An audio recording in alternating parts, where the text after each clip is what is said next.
शुभं करोति आरोग्यं धनसम्पदा शत्रुबुद्धि विनाशाय दीपज्योति नमस्तुते दिव्या दिव्या दीपत्कार कानी कुंडले मोतीहार दिव्याला पाहून नमस्कार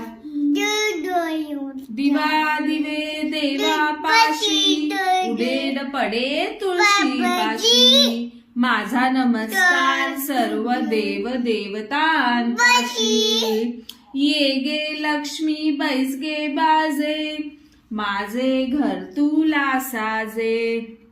तिळाचे तेल कापसाची वात दिवा जळो मध्यनहार असं नाही करायचं बाप्पाला ओरडतील बाप्पा विल फील बॅड ओके घरातील इडापिडा बाहेर जाओ बाहेरची लक्ष्मी घरात येऊ घरच्या सर्वांना सुख शांती समाधान आरोग्य लाभो गणपती बाप्पा